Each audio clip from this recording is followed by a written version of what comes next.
'cause it's never been beat, and we've never missed yet with the girls we meet. None of the guys go steady, 'cause it wouldn't be right to leave your best girl home on a Saturday night. I get around, round, round, round, I get around. Get around, round, round, I get around.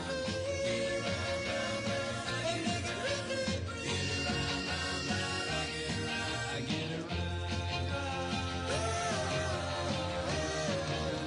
Round, round, get around. I get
music when the sun go down.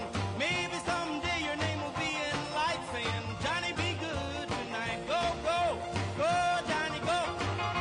Go, go, go, Johnny, go. Go, go, go, Johnny, go. Go, go, go, Johnny, go. Go, Johnny, be good.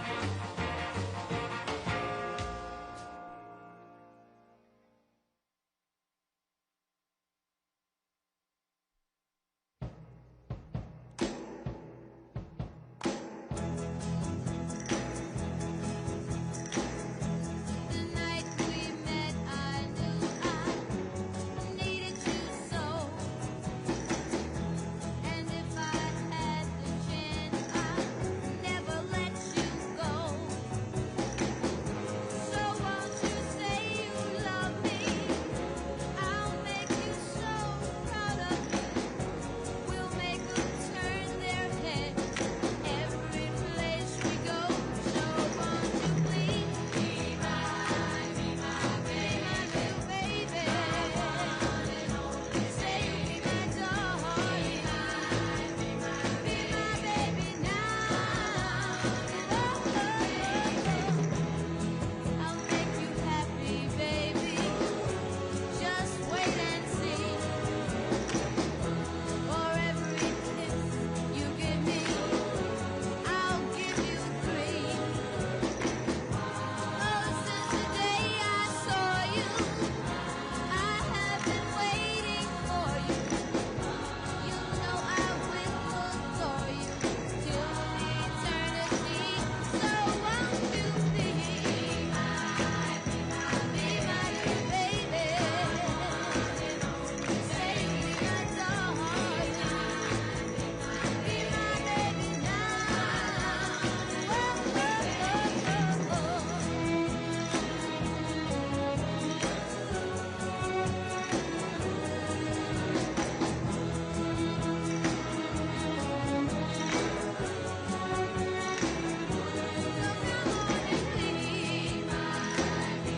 Be my new baby.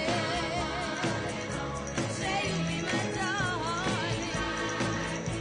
Be my baby now.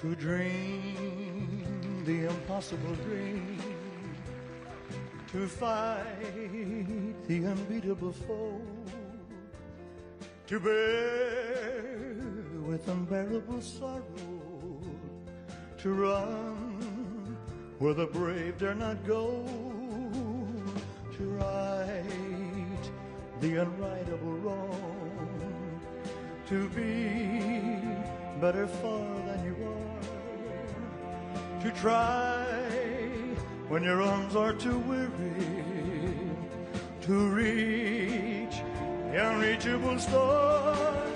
Oh, this is my quest to follow the star, no matter how hopeless, no matter how far, to fight for the right without question or pause, to be willing to march into hell for a heavenly cause.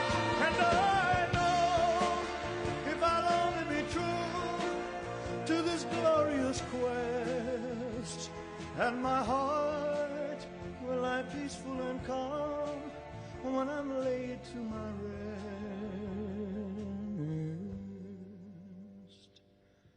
And the world will be better for this, that one man, scorned and covered with scars, still strove with his last ounce of courage to reach the unreachable star. And the world will be better for this. Oh, that one man, born and covered with scars, he's still through with his last ounce of courage. Oh, to reach the unreachable star.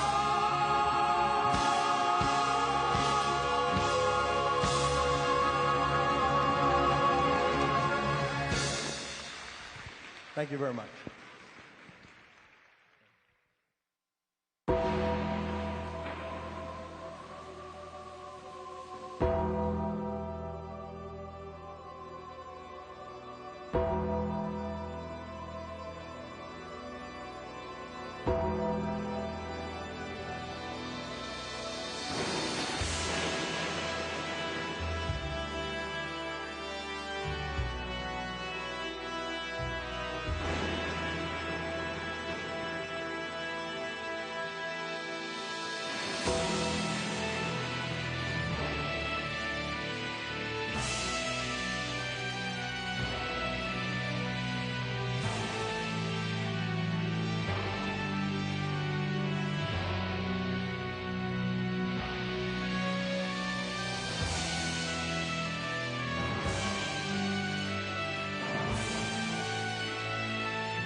Ladies and gentlemen, the 45th and 47th President of the United States, Donald J. Trump.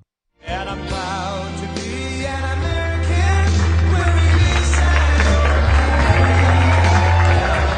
Forget the men who died, who gave that right to me. And I'd gladly stand up next to you and defend her today.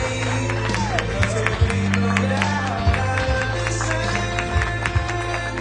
God bless the USA.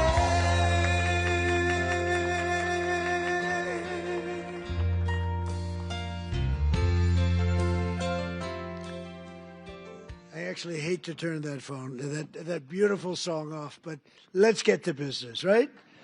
And I want to congratulate you that you are with an incredible company, and I'm thrilled to be here with the men and the women who are really the heart and soul of one of the greatest, most admired, and most successful companies in the history of the world, frankly, the one and only McDonald's. I've gone there a couple of times. And I'm honored to stand before you as the very first former McDonald's fry cook ever to become president of the United States. And I actually was there for about 30 minutes, and that was 30 minutes longer than Kamala was there, right? Despite her job at McDonald's, that didn't work out too well. And the person at McDonald's that informed us off the record that she never worked there, whoever you are, we appreciate that. That was very nice. But I want to thank, as you know, the famous Sundar and Sergey Brin. These are two guys that own and run a place called Google. They called me the following day after I did that McDonald's little skit, because it wasn't a commercial. You got it for nothing. It was a skit. And they told me that, and I didn't know them. I said, who are they? They own Google. I said, that's pretty good. That's not bad. And that it received more hits than anything else in the history of Google, and that records, it still stands. So congratulations on allowing us to use it, but you made a very good deal as usual. But you know, in the old days, McDonald's and many others would call me to do this kind of a thing, come over and say some words and talk, and they'd pay me millions of dollars. Likewise, they'd do it. They'd call others, only superstars, and they'd pay them millions of dollars to speak. And as president, I'm doing this damn thing for nothing, okay? And you know what? Because it's you, it's an honor to do it, and it's an honor to be here. It really, the job that McDonald's has done is incredible, and that you're doing.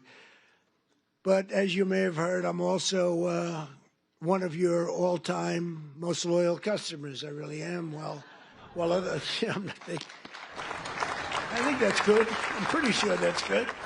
While other politicians fly around on campaign planes stocked with expensive catering, on Trump Force One, prior to ascending to Air Force One, which is quite a nice plane also, we served only McDonald's almost every time. On occasion, we couldn't find one, which is pretty hard to believe. We'd go another route. But we really did. You fed us very well. And I even got Bobby Kennedy to eat a Big Mac. And he told me he loved it. He didn't want that publicized. He told me he loved it. I thought it was great.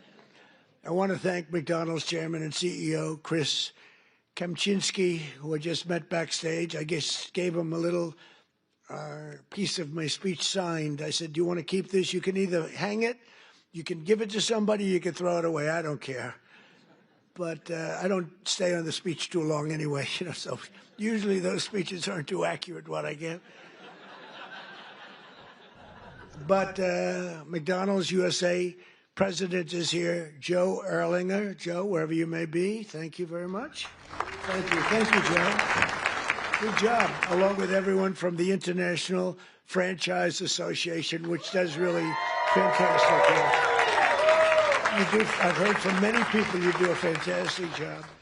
So thanks as well to two former McDonald's operators now serving in Congress, Representative Kevin Hern and Chuck Edwards. Are you here, fellas? Come on, fellas. And they're warriors, those two. They're warriors. Thank you very much. Great job. And, of course, let me thank the people who truly keep the McDonald's magic alive, the incredible franchisees, and you got a lot of them here tonight. Yeah, and you're the heart and soul, and they would tell you that all the time. They tell me that. You carry on the commitment to what Ray Kroc said he wanted from every McDonald's restaurant, perfection. Have you heard that? Perfection. That was very strong. Ray liked to say that if you think small, you'll stay small, and that's why no one thinks bigger than McDonald's, not in your industry, and probably never will. I don't know if anybody can ever catch you. I doubt it. Every single day you feed an incredible 1% of the entire world population, 70 million meals every day. An amazing 1 in 8 Americans works behind the counter of a McDonald's franchise at some point in their lives. Yeah, we heard about that. I heard about that. Wasn't true in that particular case, but for tens of millions of our citizens, the road to the American dream starts beneath the golden arches, beautiful golden arches. So to each and every one of you, thank you and congratulations on 70 years of American greatness. Congratulations. And, you know, I just might add, this is also the golden age of America because we are doing better than we've ever done as a country. Prices are coming down and all of that stuff. And, you know, they talk about different terms for that. But I will tell you that nobody has done what we've done in terms of pricing. We took over a mess. We had the highest, think of it, the highest inflation in the history of our country. They say 48 years it was the history of our country. And now we have normal inflation. We're going to get it a little bit lower, frankly, but we have normal. We've normalized it. We have it down to a low level, but we're going to get it a little bit lower. We want perfection. You know, you always want 1%. I don't know if anybody knows. You don't want zero. Zero can be bad. Then you start going the other route. That's no good either. Then you say, what's worse, deflation or inflation? But we have it almost at the sweet spot, and prices are coming down on different things. One of your groups that you admire, I admire, Walmart, came up last week and they announced that Thanksgiving this year is 25% less. All of the accoutrements, that Thanksgiving is 25% less than it was last year under Sleepy Joe Biden. So that's a big statement. And others have followed up by saying just about that. And to your leader, when we met, I said, how are you doing with prices? Prices are coming down. He said, we were up 40% because of Biden and inflation, and they're coming down, and they're coming down rapidly. So I hope that all continues to go, but we're really doing well as a country. Most importantly, however, I will tell you, big picture, we have over $17 trillion being invested in our country in 9 months. It's now just about ready to crack 18, and by the end of 1 year, we will have about $20 to $21 trillion invested in our country. That's more by 10 times the highest amount ever invested in any country ever before. And it's largely because of tariffs and, I think, November 5th election. But it's the largest amount. As an example, so if we have 20 or 21 in 1 year, 21 trillion, think of what that is. That's car factories, that's AI, it's everything. They're all coming back because of the tariffs. They're all coming back because they don't want to pay 15, 20, 30, 100% tariff. It wasn't that complicated. People are saying, you know, Trump was right. It really wasn't that complicated, but it's been amazing. As an example, if you take me at 20 for 1 year, Sleepy Joe Biden, you know what he was? Less than 1 for 4 years. And if they got elected, they would have been at minus 10 because people were moving out of the country in record numbers, and welfare and other charges were increasing at levels that nobody has ever seen before. So you would have had double and maybe 50%, maybe literally more than they've ever seen. Welfare was going up. Everything was going up. Government jobs were going up. Real jobs were going down. So you would have had that catastrophe, and on top of it, instead of 20 trillion coming in, you would have had 10 trillion leaving our country. In other words, you would have had a catastrophe. You probably would have had a bankrupt country. You are so damn lucky that I won that election. I'm telling you. It's actually true. I hope the press covers that. You know. Sometimes he got up and he ranted and raved and bragged. I don't brag. I just give you the facts. It's true. But those in this room know the people of our country better than anybody. And before the sun rises, you're up serving hot coffee to construction workers, nurses, and police officers on the way to the job. In the evening, you stand ready with the fast dinner and a smile for busy moms and their children as they race from school to soccer practice. Really is. It's Americana. And late at night, your lights are often the only ones still glowing when the long-haul trucker pulls up for a good meal and a best Coca-Cola in America. Best Coca-Cola. Whoa. And I'll bet they use real sugar in your Coca-Cola. You know, they didn't in the United States. I said to the head of Coca-Cola, you got to go to sugar. They do in other countries. And you know what? They went to sugar. Isn't that nice? I said, you got to go to sugar. Just like I said, why is the Gulf of Mexico called the Gulf of Mexico? I said, we're changing the name. And now it's the Gulf of America. It has nothing to do with McDonald's, but maybe it does. Because it's very nice cycle. We have 92% of the shoreline. They have 8%. I wouldn't say I made a lot of friends in Mexico, but they still like me.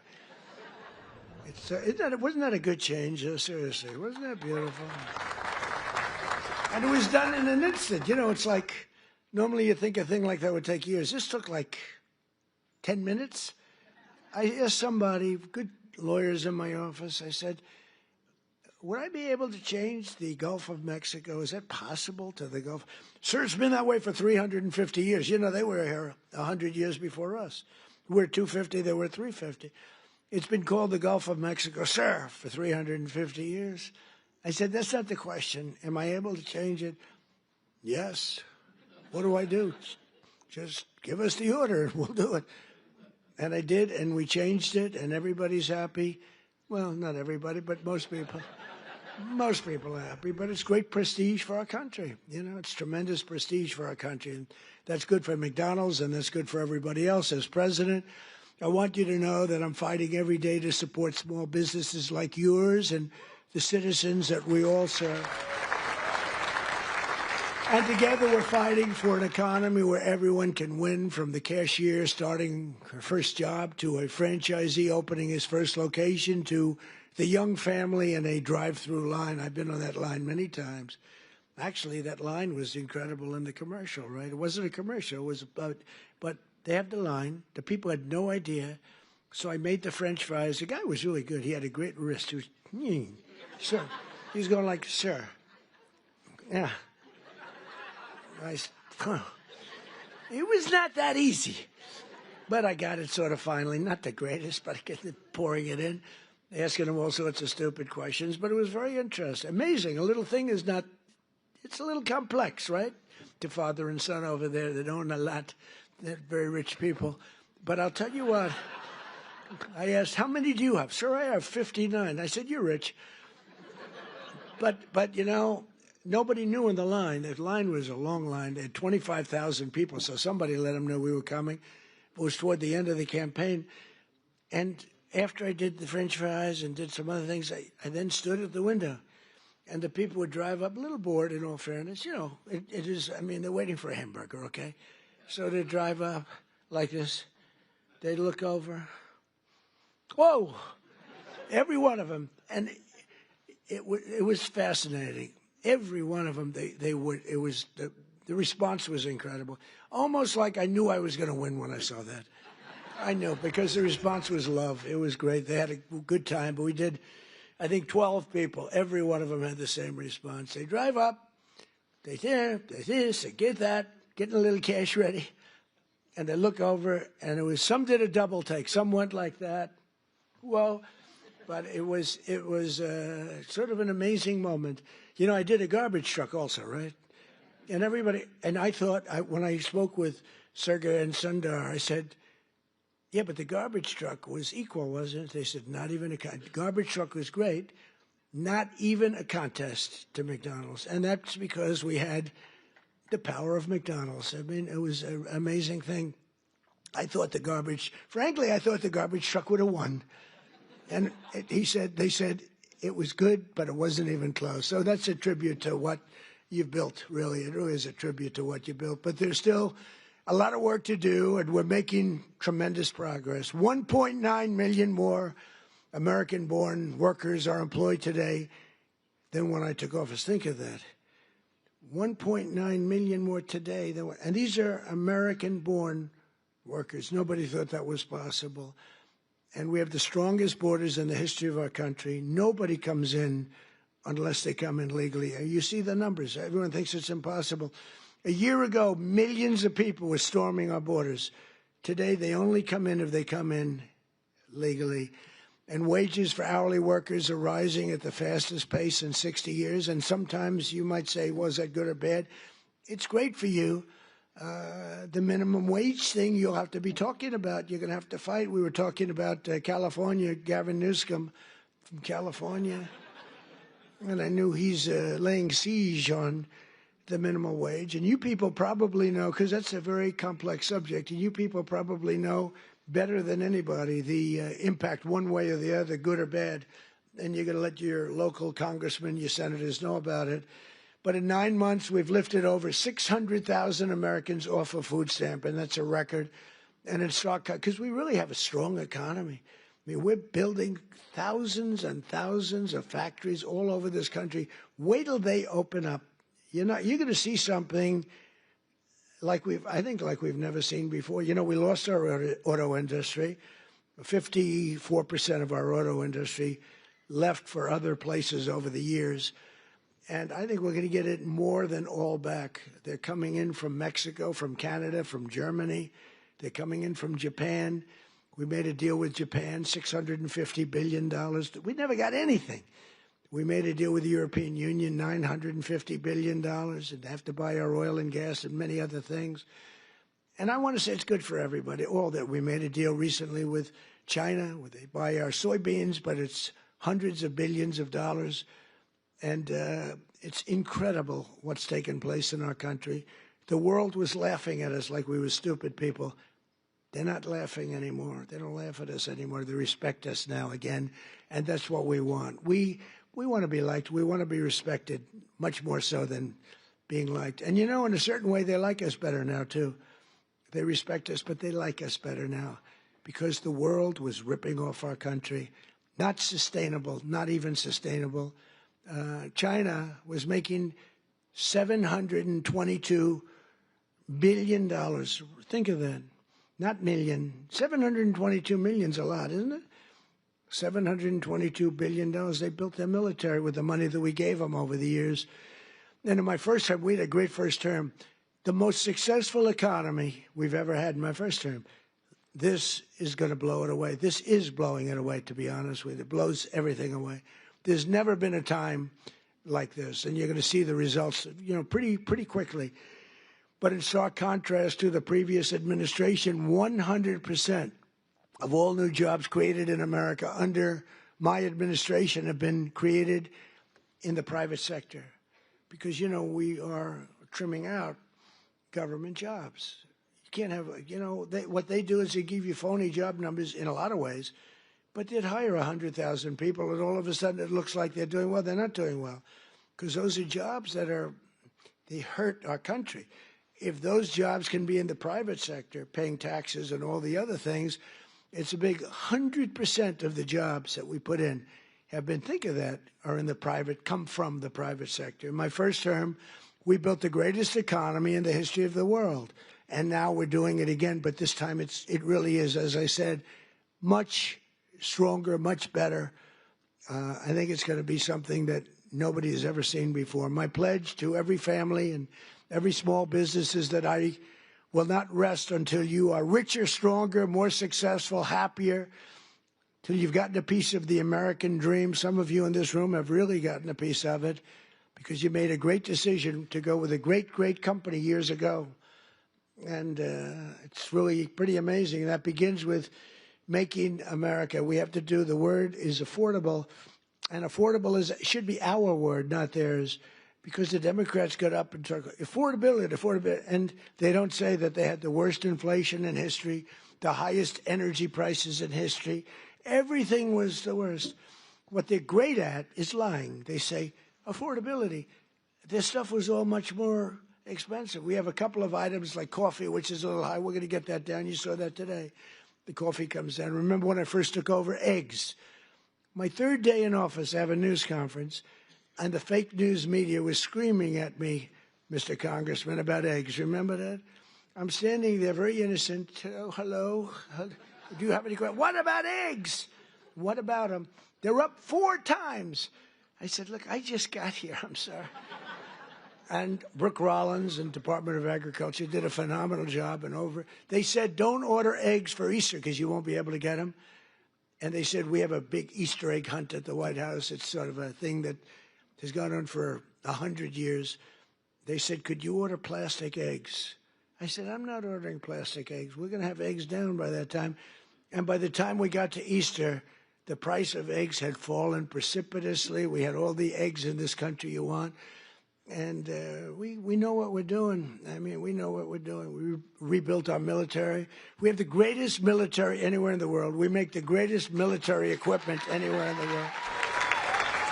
And everybody knows it. And everybody knows it. And you saw that with the way we took out the nuclear capability of Iran with those gorgeous B-2 bombers. They flew in there and they wiped it. And the word was obliterated. Remember when CNN said, well, it might not have been obliteration. Think of the pilots. They go in there, they're under fire. I was watching this from the Situation Room, and you get to see things in situations that you wouldn't believe. And they said, sir, they have entered Iran airspace. All of a sudden you see much faster. Then you see him going down at the whole thing was crazy. I actually said, do people really want to do that for a living? They're waiting for him, but the equipment is so good. The B-2 bomber, stealth. They never saw them. They never saw them. I mean, it's the most amazing thing.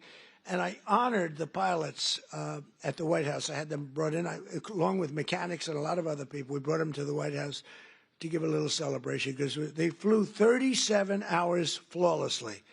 Now compare that to the Jimmy Carter Iran situation with the helicopters crashing and the this and the, oh, what a horror, and the hostages. And I said, we can't let that happen, but we have a great team. General Raisin Kane is unbelievable. The whole group is unbelievable. And they went in, and I brought them into the White House, and I brought them then into the Oval Office, the pilots. And we met them, all handsome. They look like Tom Cruise. They really do. I don't want to be a wise guy and say, but taller. I'm not going to say that. No, they're perfect specimens. I mean, these guys are like from a movie. I could take everyone, put them in a movie. And I said to him, so what's the story with that raid? Did you expect, because you remember I pulled it back? Because I saw reporting that we're going to be leaving at a certain time. And I said to the general, is that not good that they think that? And they sort of got it right. They saw a lot of activity. Actually, you know why? They saw one of the things. They saw a lot of unbelievable activity going on at the McDonald's next to the base where they take off. The McDonald's was doing 5 times. They were going crazy. So they say, there's something going on over there. The biggest activity that McDonald's had ever had. And it was a nice story, how well it's doing. But that was not a good story for us. So I canceled it and then I announced we're canceling it. And the pilots said they were devastated. Then I put it back at the exact same time because that was the only time they weren't thinking would happen. And we left exactly in time, but that was after canceling it 2 days before. And then we put it right back in the exact same slot. And we had identical planes, the B-2s, flying four of them, flying into Guam. And they thought that was the attack team. And they were watching those planes in Guam, going to Guam, and that was not the planes that we had. But think of it, they flew both ways 37 hours without a sputtering of a bad engine, without any problem. But they got in and they said they have entered Iran airspace and the enemy's waiting for them. And they dropped the bombs. They hit every chute. You know, they have air chutes that go deep into the granite mountains. If you don't hit those chutes, the damage won't be as big as you want. And every bomb hit every chute. And then we hit them with rockets from a submarine that was quite a distance away, 30 of them. Let's put it this way, they got hit. And it totally took out the nuclear capability. And I said to these guys when they came in to the office, I said, do you guys like doing this stuff? You know, they said, sir, it was the greatest day of our life. Can you believe this, Congressman? It was they're like heroes. They're like American heroes. Who the hell wants to sit? You know, those ships are very big, but they're very small when you're up way high, going very fast. And he said it was the greatest day of our life. And they told me something that I didn't know. They said that, sir, do you know, we waited 22 years for this, our predecessors and us. We would practice this run for 22 years. I didn't know that. For 22 years, we had to practice. We'd do it 3 times a year. We would practice this exact run. And then when you cancel it, because I canceled when they heard that we were coming, we were devastated. I said, see, now if I were a flyer and they canceled, I'd be extremely happy. Well, we're canceled, so let's forget it. But we were devastated. So I said, this is something you really love, right? Yes, sir. We were so honored. This was the greatest day of our life. I mean, it's really great. We just have incredible people in this country. It's an amazing story. And they hit, and then they said, skedaddle. the word skedaddle, and that plane went psh, like this. You know, when it drops a bomb, it goes down very sleepily because that gives it a better angle and, you know, more speed for the bomb. Very, very heavy bombs. And they go boom. And as soon as those things, the one pilot, the first one said, skedaddle. And that thing just turned in its side.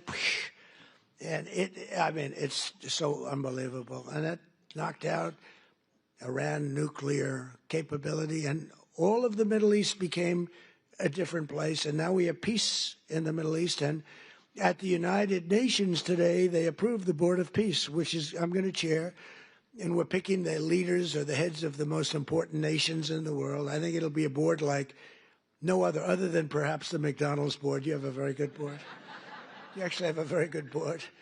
But nobody thought a thing like that this just happened today. The Board of Peace, and it's going to be comprised of myself and leaders of other very important nations and very respected nations, and it's going to be something I think is going to be very important. It was just approved. It was just endorsed by the United Nations. It was pretty great. It's a big thing. I think it's one of the most important things the United Nations will ever do, actually. But Joe Biden's prices and his hikes cost a typical American family an estimated $33,000 and hit your workers and your customers and your small businesses. Very, very hard. The Biden administration started the affordability crisis, and my administration is ending it. I'm ending it. Prices are way down. If you just look, so we don't have, as I said, the inflation, but our energy prices are way down. And, you know, despite hamburgers being a big business, energy is one business that's bigger. When you get energy down, everything else is affected. If you start bringing the price of gas, that's like a massive tax cut. And they were selling, you know, they were having gasoline at $4.75 a gallon and $4.50, $3.50, $3.75. We're going to be able, it looks like we're going to be able to hit $2 a gallon in the not too distant future. But let's say we're $2.50, $2.70. Other than places like California, that's not fair because they put so high a tax on that you're really paying a lot of that price is the tax that you're paying to government, which is horrible, actually, what they do. But the price of gasoline and the price of energy is way down. So when energy comes down, you make the donuts, you make the chicken, you make whatever you're making. Everything is all about energy. You have to deliver it. You have the trucks. You have the fuel. When energy comes down, and it's come down fast, we had an expression, drill, baby, drill. And I drilled, baby, drilled, I tell you, we drilled. And last month it was announced we produced more oil and gas than any time in the history of our country by far. And when you do that, everything comes down. You don't even have to look at the numbers. And it's all beautifully coming down. And as per your chief executive and your chairman and everybody else, they tell me the prices at McDonald's are coming down. It's moving down. Unfortunately, they were so high in the last administration that people aren't that happy because it was so high. So even though it's coming down and coming down a lot, they want to see where it was, like when I was president. And we'll be getting it very close to that number, maybe even better, depending on what we do with energy. But the energy's coming way down. In the 9 months since I took office, we've stopped inflation in the tracks. Since January, the core inflation has been the lowest in just about 8 years, just changed. It was 4 years, now it's 8 years. It just changed about an hour. They just said, sir, if you want, we can rewrite the speech. I said, no, I can remember it very nicely. Thank you. I'm not Biden. In the past 6 months, the price of breakfast items has fallen 14%. Bread prices are down. Dairy prices are down. And the price of eggs has declined 86% since March, and much more than that since when I took over. Because when I took over, it was an egg crisis, as we said. And I want to give a very special thanks to McDonald's for slashing prices for your most popular items, bringing back extra value meals, and I hear you're recommitting to the affordable options of Americans that we really know and love, all of the items that we love. And I hear that McDonald's is playing a very big role in that. We're getting prices down for this country, and there's no better leader or advocate than McDonald's. And I believe the next time maybe I'll have to be back here again next year if you get them down enough, okay? That's all you have to do for me is get them down enough. We'll come back. We'll come back, Mr. Chairman. But while Democrats wanted to give Americans the largest tax hike in history in July, I proudly gave you the largest tax cuts in American history and signed the one big beautiful bill. I call it the great big beautiful bill into law. That includes no tax on tips, no tax on overtime, and no tax on Social Security for our great seniors. That is a big deal.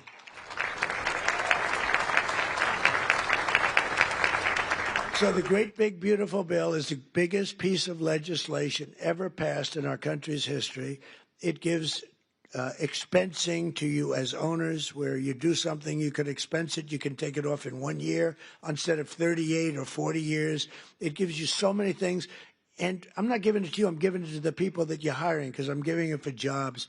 You're going to expand, you're going to do tremendously, you spend money, and you can write it off quickly as opposed to over a period of many, many years. The typical waiter, waitress, or police officer will take home roughly $2,000 extra each year because of just what we've done on taxes. And the tax cut bill, and I call it the tax cut bill, is also a big boost to small businesses like yours. It includes permanent expensing. And again, the biggest thing I did in my first tax cut bill, and this also expanded and extended that, was the expensing, the 100% expensing. But now we have the expensing for a 10-year period, so for 10 years. And frankly, I sort of said, let's make it 2 years because, you know, I want the results to be immediate. 10 years, they can take their time. I had a lot of pushback, including from these guys. They said, no, the right thing. It might have been good for us politically, but it would have been, it's better what we did ultimately for the country. So we have 10-year full expensing. Nobody thought that was possible to get. We also expanded tax relief for all franchisees and made the pass-through deduction permanent. It's now permanent. And very importantly, under our tax cut bill, we virtually eliminated the unfair estate tax or death tax, so you can keep your family business in the family, your children, if you love your children. If you leave your beautiful place to your children, you won't have estate tax, small business. Now, if you don't love your children, you don't really care what I'm saying right now. I've only had 2 or 3 people over the years that say, I take a vote. Does anybody in this room dislike their children where you're not leaving it to your children? And, you know, it's always blank, blank, blank. Then all of a sudden, one guy about 6 rows back, okay. And I thought he was kidding. I said, oh, that's so funny. I'm not kidding. My kid is no good. I'm not. And I said, this is amazing. So he's not so happy with this, but it's all right. But think of it, you know, farmers especially, where they'd have a farm. And, you know, the expression, the land rich, cash poor a little bit. But they have a great, wonderful thing and a way of life that they wouldn't change with anybody, not even a franchisee, right? They don't want a McDonald. If they have a farm, they love their farm, just like you love what you're doing. But the farmers were dying, leaving their farm to their children. The value of the farm was high. They'd go out. They'd have a tremendous estate tax or death tax. And it would so much. I mean, the percentage is crazy how high. They'd end up losing the farm in bankruptcy. They'd go out and borrow all this money to pay the tax, the estate tax. They'd put a mortgage on the farm, and they'd end up losing the farm. Many of them committed suicide. They would commit suicide. It was such a horrible thing that was happening. And we've ended, think of that, the death tax, the estate tax on the small businesses. So I hope you're around for a long time. You don't have to think about it. But it's a great thing for your family, and it's, you know, a great thing for longevity. You know, you treat your franchise just like a farmer treats his farm. You love it. I know you're there early, you're cleaning it, little touch of paint here or there. There's a little spot on the ceiling, drives you crazy, right? It's, you know, it's love. It's love for what you do. It's amazing the job you do, too. I see it. I've been in plenty of McDonald's that clean beautifully.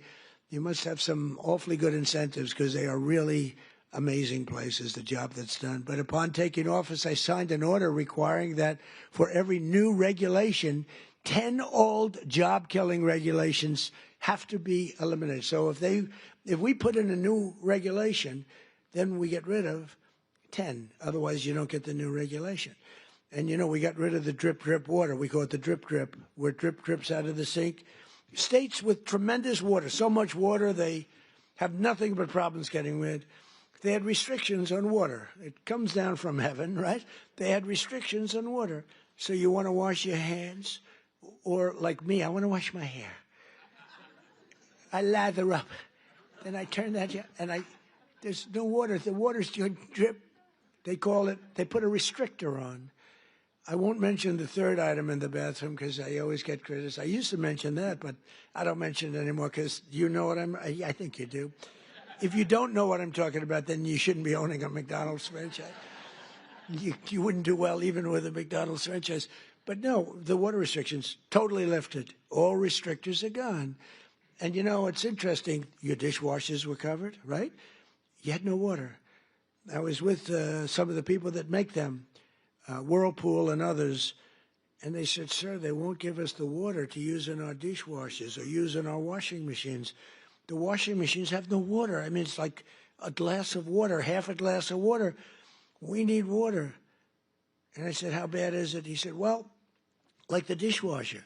They put the dishes in, and they just keep pressing the button, bing. They end up using more water. So I gave them, as you know, unlimited water. Biden came back with a rigged election, and he immediately restricted the water again. But I came back in and immediately unrestricted again. So now you have unlimited water to clean your damn dishes, okay? And other things. Your hands. Didn't you hate that? You walk in to wash your hands. I'm a big hands guy. I like to wash my hands. You know, I used to hate shaking hands. Now, once you run for office, you better like shaking hands or you got a problem. You ever see a politician? No, I don't want to shake hands. Can you do that?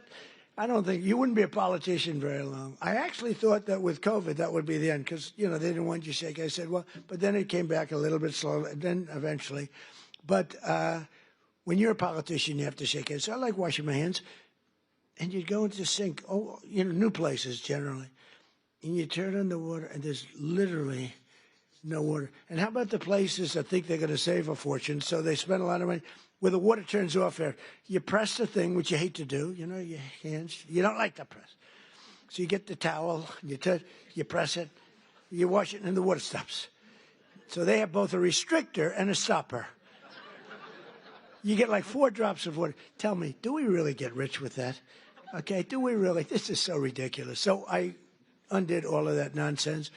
But we did much more important for you. We've rescinded the insane Biden energy regulations on ovens, cooktops, microwaves, and ice makers that were driving your costs through the roof.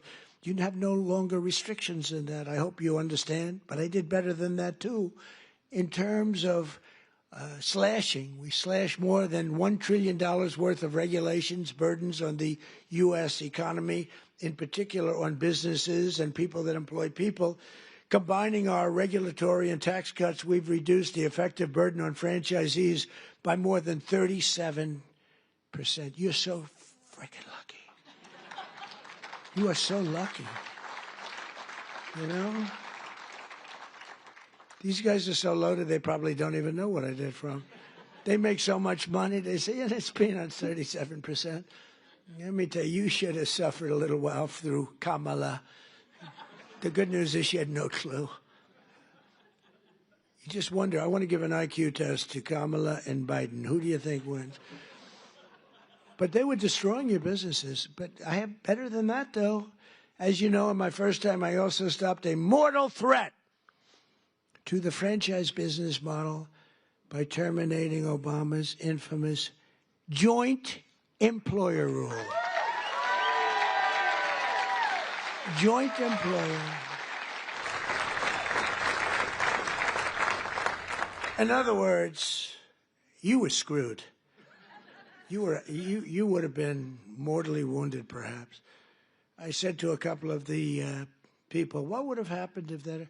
Sir, please, I'd rather not talk about it. They don't want to talk about it. I ended it.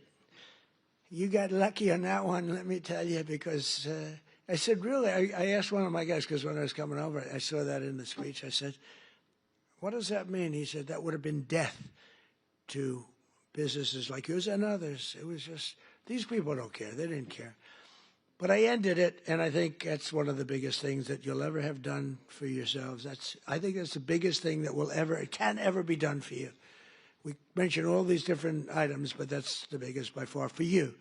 As long as I'm president, I'll always defend your right to run your own small business and do it well. And some of your small businesses have become very large business. One of the franchise owners here today is Carlos Matios Sr., who escaped communist Cuba when he was just 6 years old. In America, Carlos took jobs as newspaper delivery boy, a factory worker, and eventually became a New Jersey police officer. Then, in 1998, Carlos switched careers and moved to Virginia, where he took over his first McDonald's. Where's Carlos? Is he around here? Let me see. Come on, stand up. Stand up, and your son too. Stand up, your son. Good looking son. I met him backstage. He had a knack for turning around poorly performing restaurants, and today his family owns nearly 60 McDonald's all along the East Coast, including at the Pentagon, where I've ordered numerous Big Macs. Right? In fact, he served when the great football team came in. They served McDonald's, and you'd have these guys walking out, the biggest human beings I've ever seen. They were the national champs, right? Remember the team? Who was the team? Remember the team? He said Clemson, that's right. And these guys, I don't know, they were, like 6'6". What do you weigh? Sir, I weigh 392. I said, but you reported it much. I said, yeah, that's what they say. But and he'd have like 12, just each. And I thought he was bringing them back to the rest of the team. I said, that's nice, but maybe the team wants them. No, this is what I said, are you going to eat all of them? Yes, sir. He didn't even know what I was talking about. But you served it, and you did a great job. In 2019, when we hosted that great Clemson Tigers at the White House, I literally brought dozens of quarter pounders from McDonald's. We bought the whole thing. We bought the quarter pound. We bought actually just about it. Well, he really had no choice because he just took everything he had in the whole restaurant. We got whatever the hell, probably whatever didn't sell, we got, right? But Carlos is here with Carlos Jr., his son, who started as a cashier and now runs dozens of the restaurants. Congratulations, fellas. What a great family. Congratulations. So in conclusion here tonight, carry on and really just keep going and inspiring that legacy and that pride that you have at really beyond almost all else. It was excellence in service, stretching back more than 7 decades to when 2 hardworking brothers with a hamburger stand in California partnered with a hard-driving entrepreneur from Illinois to revolutionize the restaurant business forever, like nobody had ever seen. Because of men and women like those in this room who have pride in your souls, love in your hearts, and ketchup in your veins. Did you ever hear that one? 70 years later, McDonald's is the #1 fast food restaurant in the entire world, and honestly, it's not even close. What a job you've done. And it still is really growing stronger with 900 new restaurants planned in the United States in the next 2 years alone. And I think with the great, big, beautiful bill, you might even double that number. I can imagine you'll double that number. But it's amazing to watch you grow. You know, the big ones, they get a little slow, they get a little fat, they get a little sloppy. This is a company that's gone just the opposite. You've gotten more and more competitive. I look at your numbers. You've gotten more and more competitive over the years, over the generations. Your spirit, generosity, and devotion to your communities has really made McDonald's a symbol of American values, aspiration, and success that's recognized all over the world. You are recognized all over the world, something that, and there's a lot of great, I mean, compared to the total, not so many, but there's a lot of great leaders, great companies. But I think more than anybody, McDonald's is recognized all over the world and as widely as, frankly, the stars and stripes themselves. And everywhere there's a McDonald's, we see stars and stripes. Everywhere the American flag flies, you'll find the golden arches, and there you'll find good people doing honest, beautiful, hard work, and happy families sitting down to a really great meal. Because no matter who you are, everyone loves something at McDonald's. There's always something to have. I like the fish. I like it. You could do a little bit more tartar sauce, so please. Seriously. I hate when I said, "Do you have any toilets?" Do you understand that? Yes, he understands that. Together with hardworking Americans like you, we're going to pioneer new heights of prosperity. We are doing better as a country right now, and people are seeing it. The Wall Street guys know it. The stock market hit its all-time high 48 times in a row in 9 months, 48 times during the 9-month period. And we're hitting the highest stock market we've ever had in history. All markets, all three, all markets, every one of them has hit all brand new highs. It's a good time to be making this speech, because when you make one of these speeches, if you're doing lousy, it's not good. And you know, the stock market, you can say what you want, but it's a hell of an indicator. It's really a hell of an indicator. Your stock is doing phenomenally. But the stock market has hit an all-time high 48 times during the last 9 months. So we're going to pioneer new heights even from that. These new heights of prosperity are going to be incredible.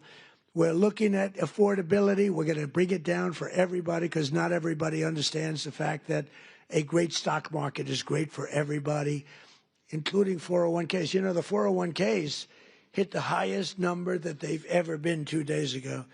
And that's a lot of people. So they understand what's going on. And we're going to make the American dream two words that you didn't have. You didn't have those 2 words. Remember when Biden said, it's all about 3 words, the American dream? You don't want to ever get in that situation. Remember that? That was not good. It's all about 3 words, American dream. But possible, and you're going to make it really possible for millions and millions of people. And you have an administration that's got your back. You don't have an administration that wants to put you out of business, that wants to take away your water, that wants to have you not use a microwave oven, that wants to do all these horrible things that are going to destroy you. They were looking to destroy you and other businesses too. So together we're going to make America richer, stronger, prouder, and happier than ever before. And you people can be very, very proud of the job you've done. You're respected all over the world, and it's an honor to be with the McDonald's. Thank you very much, everybody. Thank you. Thank you.